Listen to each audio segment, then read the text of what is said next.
네,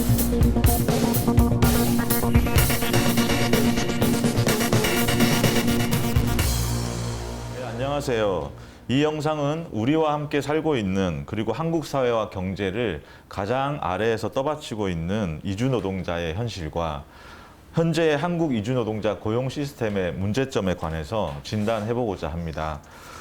저는 MC를 맡은 정영섭이라고 합니다.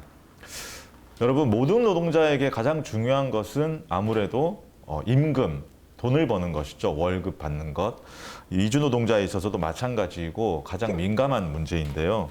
그럼에도 불구하고 한국 사회에서 일하고 있는 이주 노동자는 한 해에 1,200억이라는 어마어마한 액수의 임금체불 문제를 겪고 있습니다. 이 심각한 임금체불 문제를 오늘 이야기를 나눠볼 텐데요. 오늘 이야기 손님은 법무법인 원곡에서 또 이 문제를 가장 앞장서서 또 깊이 다루고 계시는 최정규 변호사님을 모셨습니다. 네, 안녕하세요. 네, 안녕하세요. 네, 일단 소개부터 네네네. 부탁드리고요. 어떤 활동을 하고 계신지 말씀해 주십시오. 네네. 그 경기도 안산에서 이주 노동자들이 겪는 임금체불 그리고 산업재해 그리고 사업장 변경 여러 가지 문제를 여러 시민단체와 함께 공동으로 대응하고 있고 법률 지원 활동을 하고 있습니다. 이주 노동자들의 임금체불, 아까도 뭐 한 해 1,200억 이렇게 수치 말씀드렸는데요. 얼마나 심각한지, 지금 현황이 어떤지 네네. 간략하게 소개를 해주시죠. 사실 언론에 많이 보도된 것처럼 이주 노동자들의 임금체불 액수가 1,200억 네. 그리고 전체 노동자의 10분의 1 정도가 네. 이미 10분의 1 정도에 다다랐다. 사실 이런 얘기들은 있는데 이거는 사실 신고금액 기준이거든요. 예. 그래서 사실은 임금체불로 신고한 금액이 1,200억이다 라고 하는 데이터보다는 사실상 그 여러 가지 이제 뭐 임금체불은 뭐 내국인 고용사업장이나 외국인 고용사업장이나 다 발생할 수 있을 텐데 네. 과연 이 신고된 금액이 제대로 법적인 절차를 통해서 실제 받아냈을까? 그러니까 회수가 됐을까? 네. 사실 이 부분이 더 중요하지 않겠습니까? 네, 네, 뭐 네. 갑자기 뭐 사업주가 한두 달 밀렸다가 나중에 줄 수도 있는 거고 네. 사실 체불이라고 하는 거는 뭐 지급을 안 한다고 하는 걸 전제로 하는 게 아니라 잠깐 미룬다고 하는 개념이기 때문에 네. 신고 금액이 1,200억이다. 그러니까 문제가 있다. 물론 문제가 있지만 1,200억 중에 얼마는 회수가 됐고 네. 얼마는 회수가 안 됐다. 네. 사실 이주 노동자의 임금체불 문제 그리고 내국인 노동자의 임금체불 문제 대한민국에서 임금체불의 문제가 가장 심각한 이유는 그 신고 금액 중에서 네. 얼마는 청산이 됐고 네. 얼마는 끝까지 청산이 안 안 된 됐다. 불량 채권으로 남았느냐 그거에 대한 데이터가 없다는 게 가장 큰 비극이고 고용노동부가 제대로 일을 안 하는구나. 예, 왜냐하면 고용노동부는 그 데이터를 마주하기 싫은 거죠. 그러면 한 해에 1,200억이라는 큰 액수의 임금체불이 이주 노동자에게 발생을 하고 있고, 네네.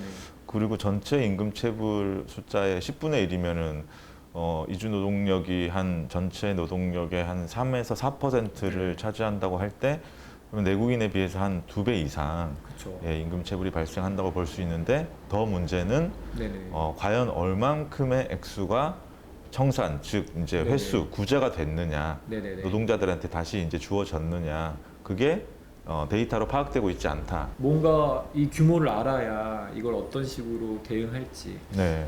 네, 그런 부분이 아쉬운 거죠. 예. 네. 이렇게 심각한 임금체불을 또 여러 사건을 다루셨을 네. 것 같은데 어떤 사건들이 있었나요? 사실 제가 기억에 남는 네. 몇 가지를 꼽는다고 하면 한 사업장에서 네. 무려 3년 넘게 임금을 못 받은 네. 그런 사례가 가장 먼저 떠올랐어요. 네. 그럼 다들 아니 도대체 3년 넘게 임금을 못 받았는데 왜 거기에 계속 근무를 했을까? 그러게요. 이런 의문이 드는데 기본적으로 이주 노동자들은 기숙사라든지 이런 부분들이 사용자한테로부터 제공을 받고 특별히 큰 목돈이 필요하지 않기 때문에 네. 그냥 또 사업장을 변경하는 것도 번거롭고 또 여러 가지 절차가 복잡하니까 그냥 사장님이 주겠지 땅을 팔아서 주겠다고 하니까 뭐 기다린 거죠. 기다렸는데 나중에 알고 보니 그 땅을 팔아서 주겠다고 하는 그 땅은 이미 경매로 넘어간 상태고 3년 8개월 넘게 임금을 못 주고 있는데 나중에는 그냥 배째라 이런 식으로 나온 그 노동자가 가장 제가 여태까지 만났던 노동자 중에서 가장 안타까운 그런 사안이라고 생각이 되고요. 3년 8개월이면 네네. 얼마나 저희가 되나요? 계산을 해봤을 네. 때 뭐 그러니까 3년 8개월이라는 기간 동안 일부는 또 지급받고 일부 지급 못했는데 거의 7천만 원 정도 와, 네. 네, 지급이 안 된 상황인데 또 이게 거기서만 끝난 게 아니라 예. 이걸 이제 문제 제기를 하려고 하니 이제 근무 시간이 기재된 어떤 노트라든지 이런 네. 것도 사용자가 뺏어서 불에 태우기까지 하고.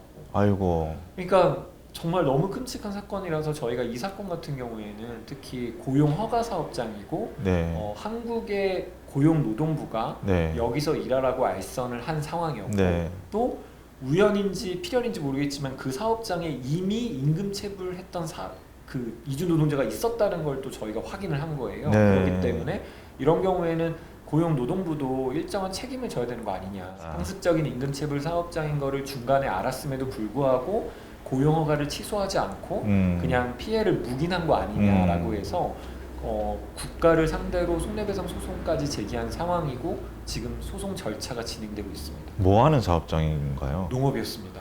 사실은 그 여성 노동자 한 명이 예. 사실상 노동력 착취를 당하고 있었고 그리고 이거에 대한 문제 제기를 하려고 했더니 공책도 뺏기고 뭔가 협박도 당하고 이런 여러 가지 상황들이어서 저희는 이제 이런 사안들 그러니까 고용허가 사업장이 이른바 이제 노동력 착취, 현대판 노예제, 네. 인신매매의 사실상 그 식별지표를 봤을 때 네. 사실 이런 게 한국에서 지금 일어나고 있는 거죠. 그러니까 그것도 한국의 고용노동부가 지정 알선한 바로 그곳에서 네. 일어난 일이었기 때문에 특별히 다른 임금 체불과 다르게 이 사안만큼은 국가가 전부는 아니더라도 네. 일정한 책임을 지워야 되지 않겠냐라고 해서 저희가 소송을 진행하는 사건이 이제 가장 먼저 떠오른 사건이고요. 네. 또 최근에는 이제 그런 뭐 요즘 뭐 파견, 일용직, 네. 위장도급 네. 이런 얘기들 많이 나오는데 이제 원래는 고용허가를 받을 수 없는 굉장히 네. 좀 큰 규모의 사업장인데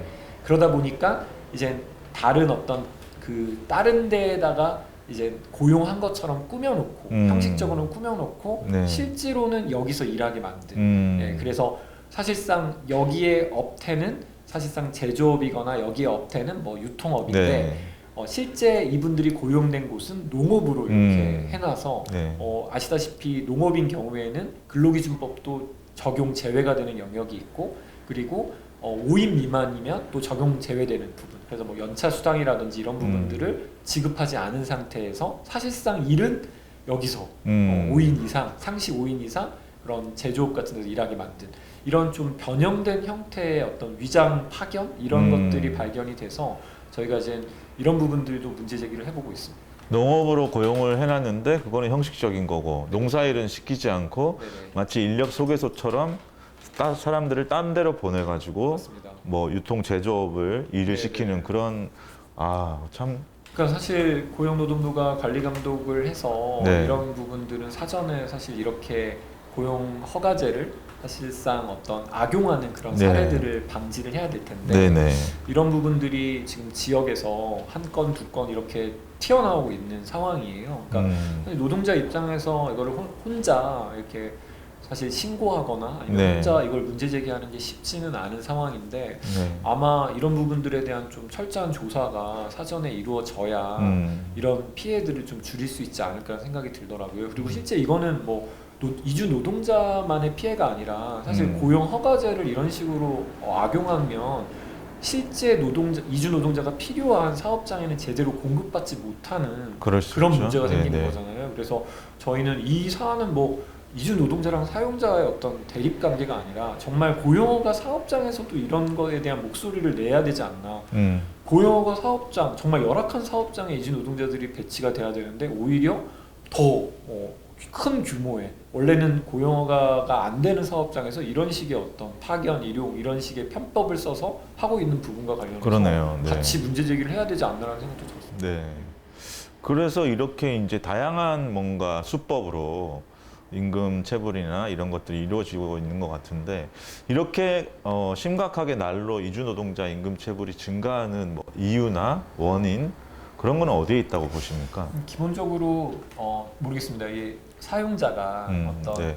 좀 우리는 보통 다 이게 윤리적인 선택을 하길 바라죠. 그렇죠. 하지만 대부분은 이제 경제적 선택을 할 수밖에 없지 네. 않습니까? 만약에 임금 체불을 했을 때 여러 가지 편법을 써서 임금을 제대로 안 줬을 때 그 이후에 내가 치러야 될 대가가 네. 사실상 지금 내가 누리는 그 얄팍한 이익보다 훨씬 더 크다면 네. 당연히 사전에 이런 짓을 꿈꾸지 않겠죠. 근데 네.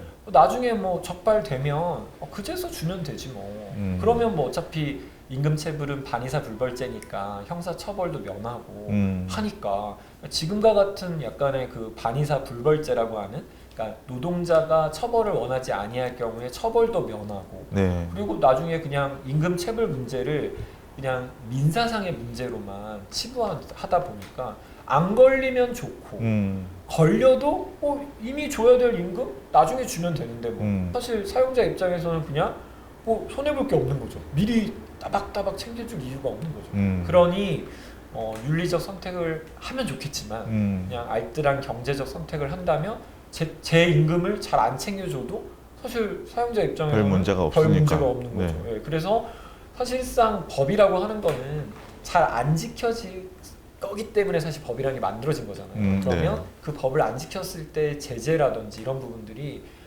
굉장히 강해야 사실 이런 문제를 사전에 예방할 수 있지 않을까. 그리고 최근 윤석열 정부 또한 임금체불 문제에 대해서는 굉장히 공을 들이고 있고 엄격하게 처벌해야 된다. 뭐 사실상 민생을 침해하는 범죄다 이렇게 하고 있는 상황이기 때문에 이건 사실 정치적인 뭐 여야를 가를 문제도 아니고 보수와 진보를 가를 것도 그렇죠. 아니고 이건 그냥 너무 기본적인 뭐 기본적인 그 주제이기 때문에 이런 경우에 정말 지혜를 모아서 꼭 이주 노동자뿐만이 아니라 모든 노동자들의 임금체불 문제는 굉장히 엄단해야 되고 이주 노동자들한테 더 문제가 되는 건 이거에 대한 법적인 대응을 하기가 쉽지가 않다. 그렇죠. 그리고 예.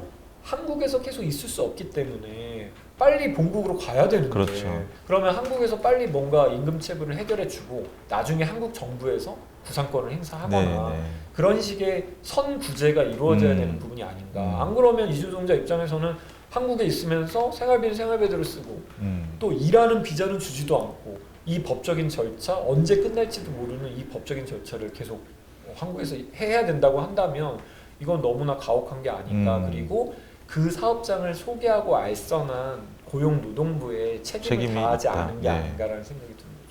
어쨌든 이제 이주 노동자이기 때문에 취약한 위치일 수밖에 없는데 이제 사업주들의 입장에서는 이 임금을 떼먹더라도 문제 제기를 잘 못하겠지. 한국의 법과 제도에 서투르고 언어도 잘 서투르고 그런 상황을 악용하는 경우도 많이 있는 것 같고 또 이제 체류 기간이 정해져 있다 보니까 뭐 이번 달 오늘 내일 출국하면은 그만이다 이런 인식도 있는 것 같고 그래서 이주 노동자들에 대한 임금 체불이라는 것은 하나의 어떤 또 착취의 다른 형태, 인종 차별의 또 다른 형태가 아닐까라는 생각도 드는데요.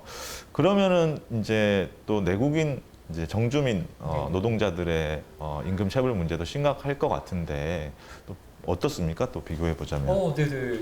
사실 임금 체불 문제는 그러니까 임금 체불이라고 하는 거는 어찌됐든 채권 채무 관계잖아요. 네. 그럼에도 불구하고 사실상 형사 처벌 규정을 두고 우리가 뭐 돈 빌렸다가 돈 못 갚는다고 해서 형사 처벌이 무조건 되는 건 아니잖아요. 뭐 속이고 빌리거나 뭐 그런 경우에 이제 예외적으로 사기죄가 성립되는 거죠. 사실 일반적인 채권 채무 관계에서 국가의 형벌권이 가동되는 건 사실상 임금 채권밖에 없거든요. 그런 이유는 임금은 사실 노동자의 생계와 직결되는 문제이기 때문에 그래요. 그래서 제가 그 예전에 그 개인회생 파산, 그러니까 법률구조공단에서 개인회생 파산 지원 센터장을 할 때가 있었는데 그때 젊은 분들이 이제 개인회생을 하러 오시고 또 파산을 하러 오시는 분들한테 왜 이렇게 채무가 급격하게 늘어났냐, 왜 갑자기 이 빚을 갚지 못했냐라고 하면 열의 9은 이 임금 체불을 얘기하시는 거예요.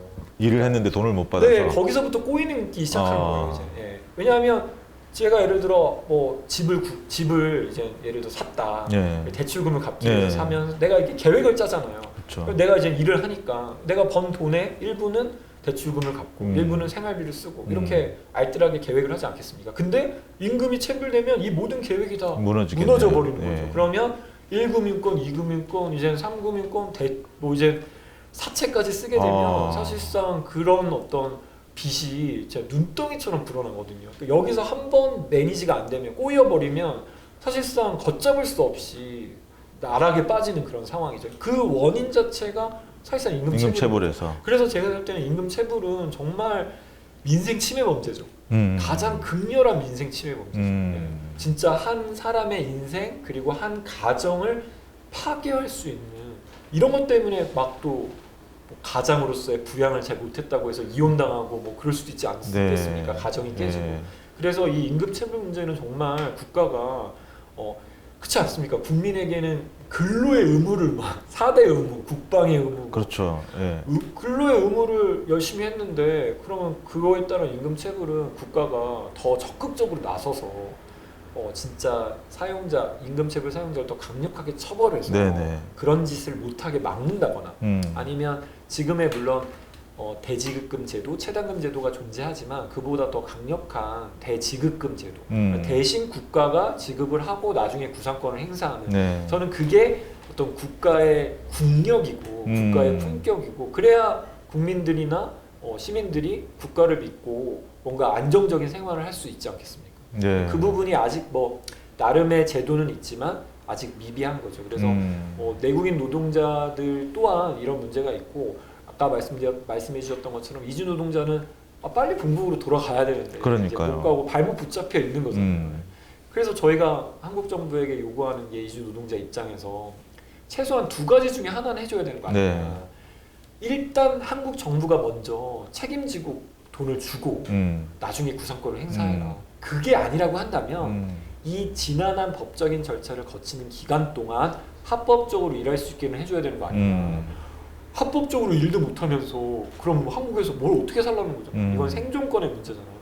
이 두 가지를 저희가 집요하게 요청하고 있는데 사실 한국 정부는 모르쇠 하고 있는 그런 그러니까 이제 임금 체불도 문제지만 노동자 입장에서는 임금 체불을 겪고 나서 그거를 문제를 제기를 하고 해결하는 과정까지 또 산 넘어 산이라는 말씀이신 것 같은데 좀 더 구체적으로 어떤 이 해결 과정에 문제점이 있고 있는지. 네네네. 기본적으로 이제 임금 체불을 당하게 되면 사실상 사용자가 이 임금 체불을 인정하겠다라고 네. 하면 간이대 지급금을 받을 수 있는 가능성은 있습니다. 하지만 간이대 지급금은 금액 자체가 무한정되지는 않아요. 일정한 제한이 있어요. 그래서 그 제한 범위를 넘어서지 못하거든요. 네. 근데 사실은 아까 예를 들어 뭐 3년 넘게 임금을 못 받은 분들은 사실은 그 간이대 지급금으로 지급받을 수 있는 금액 자체는 사실 몇도 안 되는 거거든요. 네. 그럼 나머지 부분을 받기 위해서는 결국에 민사 소송을 해야죠. 그리고 민사 소송을 거치면 다들 그러면 돈이 법원에서 나오겠구나라고 생각하지만 그건 아니고 아니죠. 그 판결문을 가지고 그 사용자의 재산에다가 강제 집행을 해야 되는데 문제는 사용자가 자기 명의로 재산을 해놓으면 좋겠지만 자기 명의의 재산이 하나도 없을 경우에는 그냥 판결문 종이밖에는 없는 거고 그 재산을 집행할 수가 없는 겁니다. 그렇죠. 그러니까 결국에는 진짜 판결문은 받았지만 그냥 그 판결문을 가지고 집행이 안 돼서 그냥 울면서 떠나는 이주 노동자들이 굉장히 많은데 이 구조 자체가 너무 사실 이주 노동자 입장에서 굉장히 폭력적인 거죠. 한국 정부가 알선한 곳에서 열심히 일했는데 사실상 임금을 다 받지 못하고 간다. 우리가 내가 일한 만큼보다 더 달라는 게 아니잖아요. 네. 적어도 그 일한 만큼은 받고 가겠다는 건데 그게 지금 잘 이루어지지 않고 있고 실제 그 금액이 얼마인지조차 고용노동부는 파악하고 있지 않다는 게 저는 고용노동부가 아무런 의지가 없는 거죠. 이걸 해결하려고 하는 의지가 있다면 하루라도 빨리 실태 조사를 해서 우리가 1년 동안 정말 조사를 했더니 1,200억 원은 너무 과장된 거야. 그 중에는 뭐 미등록 체류자도 있고 뭐도 있고 뭐 여러 가지 복잡해. 우리가 고용 허가제를 통해서 들어온 분들, 우리가 알선한 곳에서 있는 분들, 그런 분들의 신고 금액은 얼마였어? 예를 들어 뭐 600억이었어. 근데 우리가 얘기하는 그런 뭐 간이대 지급금이나 여러 가지 소송 프로그램을 통해서 한 60%는 다 해결이 됐어. 그러니까 정말 못 해결된 건 뭐 얼마야. 그렇게 딱 얘기가 돼야지. 그러면 이 돈을 어떻게 해결할 것이냐. 이 돈을 가지고 뭐 우리가 또 다른 어떤 펀드를 할 것이냐 아니면 또 다른 예산을 투입할 것이냐 이런 얘기들이 올 수 있는 거잖아요. 근데 네. 그 현재 실태를 파악하고 있지 못한 거죠. 그러니 정말 이주 노동자가 얼마를 못 받고 가는 거야 라는 거를 그냥 우리가 막연하게 1200억 신고 금액 가지고 얘기하는 건데 이거는 너무 불완전한 데이터죠. 1200억은 그냥 신고를 한 거예요. 그렇죠. 신고했다가 내일 취할 수도 있어요. 네. 그 1200억 원이라고 하는 그 신고 금액에 담긴 그 통계는 사실상 이 이주 노동자들의 모든 임금 체불의 아주 단면만 보여줄 수 있는 거기 때문에 이 데이터의 증감도 확인해 볼 필요는 있겠지만 이게 이 이주 노동자의 임금 체불 문제, 특히 고용 허가제도 내에서의 이주 노동자의 임금 체불 문제에서는 사실상 별로 도움이 안 되는 통계입니다. 어쨌든 이제 임금 체불 문제를 해결하기 위해서 노동자 개인이 특히 이주 노동자 개인이 노동부나 또 법원을 통해 가지고 받아내기란 쉽지 않은 그런 상황이라고 알 수 있는데요. 그렇다면 이 현재 임금 체불 해결 절차, 그 시스템을 어떻게 바꿔야 되는지, 어떻게 개선해야 되는지 한번 말씀해 주시죠. 지금 많이 논의되는 게 이제 네. 반의사 불벌죄 이런 거 없애고 네. 엄격하게 처벌을 해야 된다. 지금 사실 3년 이하의 징역, 뭐 2천만 원 이하 벌금 정도 수준밖에 안 돼서 법정형 자체가 네. 사실상 거의 대부분 벌금형이 남발되고 있거든요. 그러니까 사용자 벌금은 입장에서 얼마나 나옵니까? 그러니까 사용자 입장은 그때 아까 제가 말씀드렸던 그 6천만 원, 네네. 7천만 원 그분이 근로기준법 위반으로 600만 원밖에 벌금. 사실은 6천만 원 벌금이냐, 6천만 원을 줄 거냐. 체불 액수의 6분의 1, 그러니까 10분의 1. 네. 그러니까 이게 사실 동등하면 사용자 입장에서 벌금 6천만 원 낼 바에는 차라리 6천을 그냥 노동자한테 내가 전과자 될 바에. 네, 그리고 또 어차피 민사적인 책임은 계속 지니까. 근데 10분의 1밖에 안 되니까 그냥 내 재산은 아예 없는데 그냥 10분의 1만 내고 말겠다. 지금 이 정도밖에는 그러니까 어떤 형벌이라고 하는 게 사실상 일반 예방적 효과가 있어야 되는데 전혀 효과를 거두지 못하니까 법정형도 올리고 그리고 뭐 여러 가지 불이익을 많이 주도록 그다음에 임금 체불 액수뿐만이 아니라 뭐 징벌적 손해배상까지 해서 나중에 임금을 뭐 몇 년도까지 못 준다고 하면 배액으로 상환한다거나 뭔가 이게 그런 어떤 부분들. 그다음에 고용허가제 같은 경우에는 지금도 보증보험에 들도록 하거든요. 근데 그 상한이 처음에는 200이다가 지금 400만으로 올랐죠. 안 돼요. 그러니까 400밖에 안 되니까 사실 너무 적은 거죠. 그렇죠. 최소한 뭐 3천만 원, 5천만 원 보험을 걸어서 나중에 이제 보험을 통해서 해결할 수 있게끔이라도 해줘야죠. 여러 가지 방법들인, 그러니까 방법이라든지 이런 것들은 이미 다 고안이 됐는데 사실은 고용노동부가 의지가 없는 거죠. 이 문제를 해결하려고 하는 뭐 방법과 수단과 여러 가지 것들은 이미 많이 논의가 됐고 뭐 지금 대통령까지 나서서 이 문제를 해결하겠다고 하는데 사실상 지금 한 발자국도 못 나가고 있는 게 좀 안타깝죠. 네.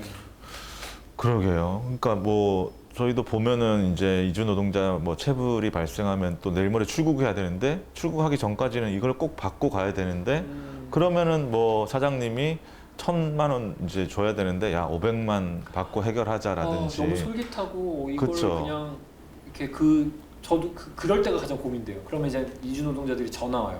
이거 어떻게 해야 되냐. 그러니까요. 나는 임금 1,000만 원인데 사장님이 500만 원 받고 합의하자고 한다. 그런데 제가 거기다 대놓고 합의 절대 하지 말아라 라고 얘기하면 그 500도 못 받으면 어떡해요. 제가 그러니까요. 책임질 수 있는 것도 네. 아니니까. 그러니까 이게 참 너무 그런 거를 이제 노동자들이 전화가 왔을 때 가장 어려운 부분이고 우리가 왜 이런 고민을 하고 있어야 되나. 정말 1,000만 원 못 받았는데 진짜 사용자가 2천만 원 줄게 절대로 합의해줘 하고 정말 빌어도 할까 말까가 그렇죠. 돼야 되는데 이건 뭐 그렇죠. 자기가 처벌받지 않으려면 반타작을 해가지고도 지금 제한을 하고 있는 상황이니 정말 너무 황당한 거죠. 그래서 제가 이 이주 노동자도 그렇고 이 내국 노동자도 왜 임금체불 문제가 해결이 안 될까? 예전에 제가 법률구조공단 변호사 때 한번 국민권익위원회에서 이렇게 회의를 한번 했어요. 그때도 임금체불을 해결하자. 근데 제가 앉아서 다 보니까 여기 앉아 있는 사람들 중에 임금체불을 당할 만한 사람이 아무도 없더라고요. 나를 포함해서. 그래서 저는 뭐 교수님들 뭐 다 좋은 얘기 하시는데 진짜 절박하게 임금체불을 경험해서 파산이나 개인위생을 당한 사람이 여기 앉아 있다면 정말 제대로 된 정책이 나올 텐데 라고 하는 생각이 들더라고요. 그래서 앞으로 좀 전망을 해보신다면 어떨 것 같은가요? 이주 노동자 임금 체불이 좀 어떻게 나아질 수 있을까요? 아니면은 어떻게 될까요? 제 앞날도 전망을 못하는 상황에서 제가 이런 걸 전망할 수 있을지 모르겠는데 아무튼 지금 계속 이런 문제 제기가 이루어지고 있는 것 같아요. 뭐 네. 외국인 노동자뿐만이 아니라 내국인 노동자들도 그리고 사실 21대 국회 때 여러 가지 입법 발의도 됐고 네. 했는데 안타깝게도 이제 법 개정까지는 가지 못했는데 사실 이런 피해 사례라든지 이런 목소리들이 계속 지금 일어나고 있기 때문에 그리고 정부에서도 이거에 대한 심각성이라든지 이런 것도 알고 있기 때문에 지금 뭐 사실 뭐 여러 가지 입법이라든지 국회가 지금 제대로 기능을 하지 못하는 안타까움이 네. 있지만 국회가 제 기능을 한다면 22대 국회에서는 충분히 좋은 개정안이 발의되고 특히 이주노동자 같은 경우에 사실상 이제 이런 임금 체불이라든지 이런 갑자기 불가피한 본인이 네. 책임질 수 없는 사유가 발생했을 때 어떤 고용허가 기간을 연장받는다거나 최소한 그런 정도의 입법은 당연히 이루어질 거라고 저는 기대하고 있고 또 저희도 또 힘을 보태고 노력을 해야 될 것 같습니다. 네. 없어도 되는 존재, 돈을 안 줘도 되는 존재, 차별해도 되는 존재로 여기고 함부로 대하고 있지는 않은지 또 우리 한국 사회 전체에 뼈저린 반성이 필요하다고 생각이 됩니다. 함께 반성하고 또 우리 한국 사회가 다 같이 고민했으면 하는 마음입니다. 네, 오늘 여기까지 말씀드리겠습니다. 감사합니다.